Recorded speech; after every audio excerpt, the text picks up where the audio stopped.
Bien, en este tercer bloque, que es ya un bloque totalmente inserto en el siglo XX, vamos a trabajar, a diferencia de los primeros dos, va a ser una unidad que es la número 5, que es la única unidad que compone el bloque, ¿no? Esta unidad, que se llama la consolidación del poder militar, se enmarca entre 1955 y 1983. Ahora, el nombre de la unidad da a entender una problemática en sí. Me refiero a que no es posible pensar, no porque antes del 55 no haya sido posible, pero que indefectiblemente luego del 55 no es posible pensar el ejercicio del poder en la Argentina sin tener en cuenta al actor militar como un actor dentro del sistema político. Y esta cuestión de que el actor militar es un actor político, en realidad ya viene perfilándose desde 1930. Ya en los años de los conservadores, con la figura de Agustín P. Justo, durante los años del peronismo, con la propia figura de Perón, hay un lugar político para las figuras castrenses, devenidas en actores políticos institucionales. Me refiero a que son presidentes de la nación, pero no me encuadro solamente en ese punto, sino lo que implica desde un punto de vista simbólico que la presidencia de la nación sea ejercida por un militar. Esto de alguna manera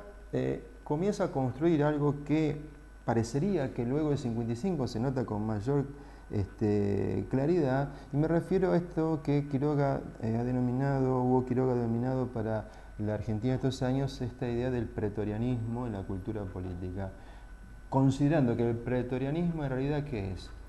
El reconocimiento por parte de la sociedad,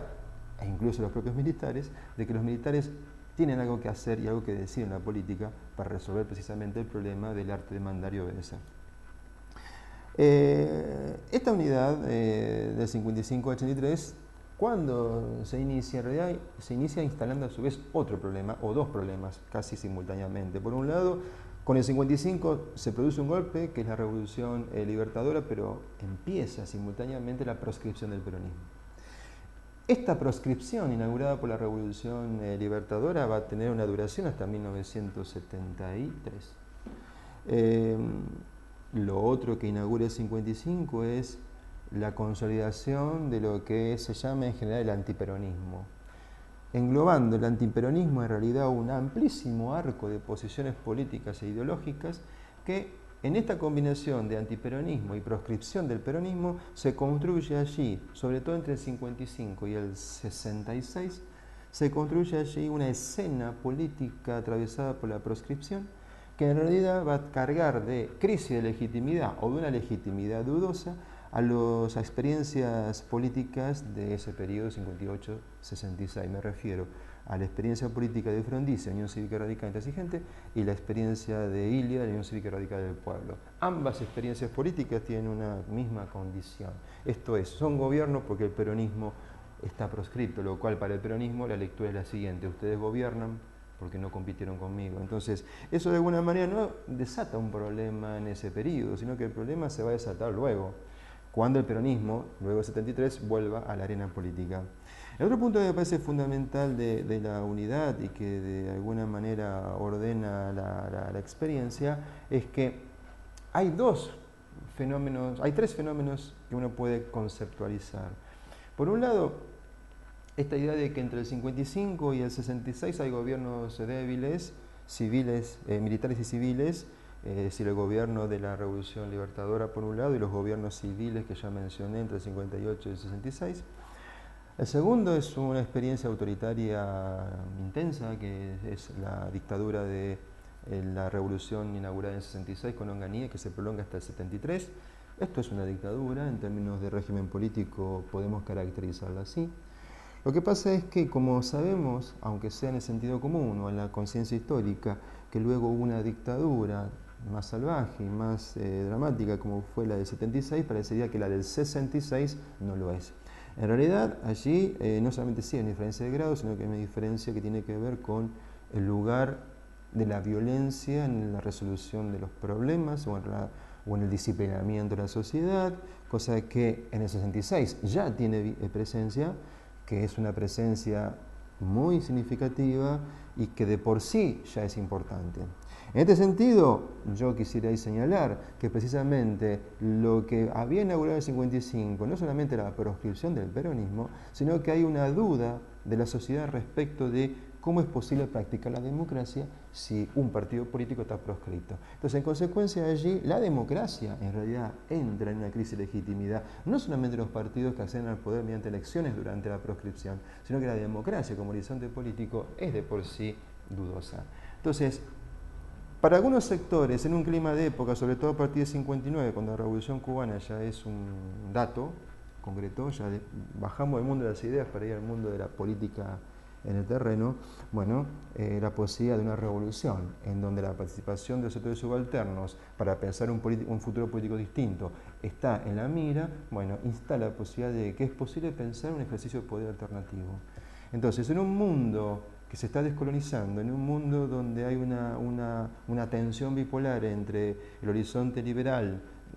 republicano de Estados Unidos y el horizonte planteado por la Unión Soviética, bueno, la Guerra Fría instala la posibilidad de pensar que la conflictividad se puede desatar en distintos planos, y esto de alguna manera va a comenzar a instalar la combinación entre el marco general y el marco propio, va a instalar la posibilidad de que la vía armada sea para algunos sectores la forma de pensar un ejercicio del poder distinto.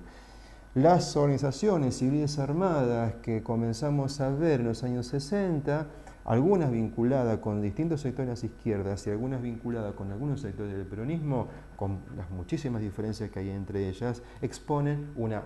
absoluta coincidencia. Todos descreen que la democracia es un camino posible y en todo caso, si es un camino posible solamente para la burguesía. Entonces, esto instala de que la situación, que la violencia es en realidad una forma de resolver el problema del poder, pero también es una forma de pensar cómo acceder al poder. Entonces,